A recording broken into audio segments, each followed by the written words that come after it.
বিপজ্জনক নবনির্মিত সেতু তৈরির ৩ বছরের মধ্যেই করুণ দশা পুরুলিয়া ১ নম্বর ব্লকের অন্তর্গত কংসাবতী নদীর ওপর তৈরি সেতুটির। বাম আমল থেকে দাবি জানিয়ে তৃণমূল কংগ্রেসের সরকারের আমলে তৈরি হয়েছে সেতুটি। টানা বৃষ্টির জেরে সেতুর দুপাশের রাস্তায় গর্তের সৃষ্টি, ধুয়ে গেছে পিচ। সেতুর ঢালাই অংশেও দেখা দিয়েছে বড় বড় ফাটল। সংস্কার না হলে চলাচলের অযোগ্য হয়ে পড়বে সেতুটি। কংসাবতীর ওপর এই সেতু দিয়ে পুরুলিয়া সদরে যায় প্রায় 10 থেকে 12টি গ্রামের মানুষ।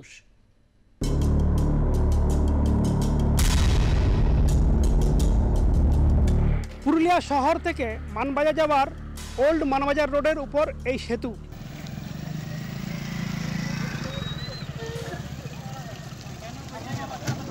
কংসাবতী নদীর উপর এই সেতু নির্মাণ করা হয়েছে। এর বয়স 1 দশকও হয়নি। 4 বছর হলো এর উপর দিয়ে চলাচল। এর মধ্যেই যে বিপজ্জনক চেহারা নিয়েছে এই সেতু, বিপজ্জনকের অবস্থা দিয়েও কিন্তু যাতায়াত করছেন সাধারণ মানুষ, যাতায়াতকারী এবং যাত্রীবাহী বাসও।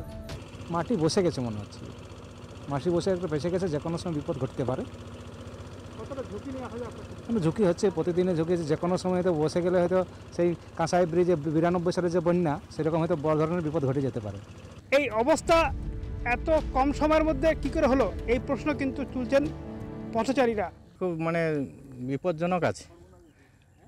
এই ব্রিজটা যেখানে শেষ হয়েছে এইখান থেকে যদি এটা বসে যায়, যে কোনো গাড়ি এসে ঢুকে যেতে পারে, কিন্তু খুব বড় বিপদ ঘটতে পারে এখানে। যাতায়াতকারীদের অভিযোগ, নিম্নমানের কাজ হওয়াতেই এরকম পরিস্থিতি তৈরি হয়েছে। এই তো কয়েক বছর হলো। তো এরকম ভগ্নদশা, এরকম ভয়ঙ্কর একটা হ্যাঁ, কাজ ঠিকঠাক হয়নি, যার জন্য এরকম অসুবিধার সম্মুখীন করছে মানুষ। এইরকম ঝুঁকি নিয়ে যাতায়াত করতে হচ্ছে, কারণ মানুষ নিরুপায়।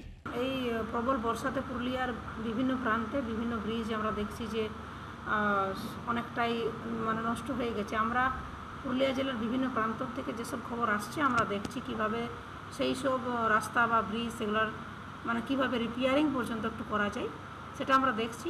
এবং এই যে ডুমস্থলের ব্রিজটার নজর এসেছে, আমরা বুঝতে পেরেছি যে ব্রিজটা রিপেয়ারিং দরকার। সাধারণ মানুষ পুরুলিয়া আসে, ওই রাস্তা দিয়ে প্রচুর মানুষ আসে বিভিন্ন কাজে, আমরা দেখছি। এবং আমার ইঞ্জিনিয়ারকে বলা আছে, তিনি হয়তো দেখছেন, আমরা ইমিডিয়েট ওটার কাজ চালু করতে পারি।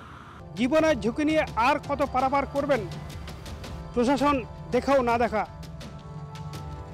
পুরুলিয়া থেকে গৌতম প্রামাণিক, আর প্লাস নিউজ। ছোট্ট